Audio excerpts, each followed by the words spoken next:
अस्सलाम वालेकुम। साइंस की दुनिया में इन्हें कभी तो दूसरी कायनात में जाने का रास्ता कहा जाता है तो कभी मौत का गड़ा। क्या ब्लैक होल के पीछे हज़ारों गहरे राज छुपे हैं या फिर ये एक सिर्फ सितारा ही है? आज के इस वीडियो में हम आपको ब्लैक होल के मुताल्लिक़ कुछ ऐसे गहरे राज बताने जा रहे हैं जो यकीनन आप इस वीडियो से पहले नहीं जानते होंगे।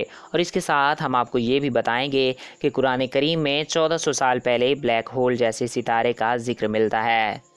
मगर दोस्तों, वीडियो का बाकायदा आगाज़ करने से कबल आपसे एक रिक्वेस्ट है कि अगर आपने अभी तक हमारे इस यूट्यूब चैनल को सब्सक्राइब नहीं किया तो इसको सब्सक्राइब करके साथ मौजूदा बेल के आइकन को भी प्रेस कर दें ताकि हमारे नए आने वाले मालूमाती वीडियोज़ आप तक बआसानी पहुँच सकें। दोस्तों, जब कोई बहुत बड़ा सितारा अपनी तबई उम्र पूरी करने के बाद मरने के करीब होता है तो उसका हजम तेज़ी से बढ़ना शुरू हो जाता है और वो फट जाता है या फिर ब्लैक होल में तब्दील हो जाता है।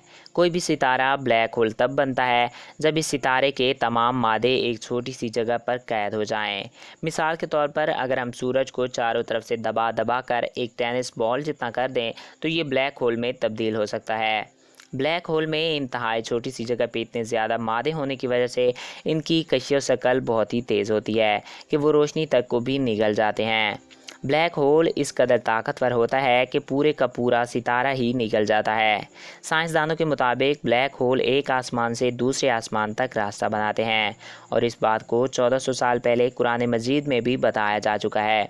अल्लाह ताला कुरान पाक में फरमाते हैं, आसमान और तारिक की कसम, और तुम्हें क्या मालूम तारिक क्या है? ये वो सितारा है जो साकिब है। सूरह तारिक।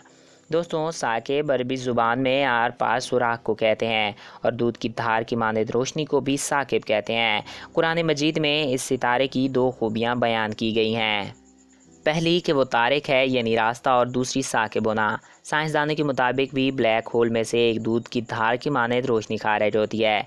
ब्लैक होल की खोज इसी सदी में हुई और इंसान 19वीं सदी में ब्लैक होल के बारे में बिल्कुल ही नहीं जानता था, मगर आज से 1400 साल पहले कुरान करीम में इस सितारे के बारे में बताया जा चुका है। अगर हम रोशनी की बात करें तो यही एक ज़रिया है जो हमारी आँखें महसूस करती हैं और हमें वो चीज़ दिखाती हैं।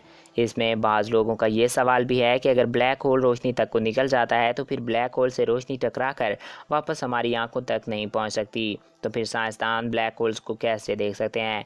ये भी एक बहुत बड़ा सवाल है, मगर साइंटिस्ट ने पिछले कुछ सालों में दावा किया है कि उन्होंने हज़ारों ब्लैक होल्स को हमारी मिल्की वे गैलेक्सी में ही दरियाफ्त किया है। और अगर कोई ब्लैक होल हमारी ज़मीन के नज़दीक आ जाता है तो फिर हमारी ज़मीन नूडल की तरह खींच कर 1 मिनट में इसमें समा जाएगी। मगर खुशकिस्मती की बात यह है कि हमारे नज़दीक ऐसा कोई भी ब्लैक होल मौजूद नहीं जो हमारी ज़मीन को निगल सके। तो दोस्तों, मैं उम्मीद करता हूं कि आपको हमारा ये छोटा सा वीडियो अच्छा लगा होगा। मज़ीद ऐसे ही इन्फॉर्मेटिव वीडियोज़ के लिए हमारे इस यूट्यूब चैनल को सब्सक्राइब करना ना भूलिएगा और वीडियो को अपने दोस्तों के साथ शेयर कीजिएगा। एक नए वीडियो में फिर मिलेंगे, तब तक के लिए इजाज़त दीजिए। Thanks for watching. अल्लाह हाफिज़।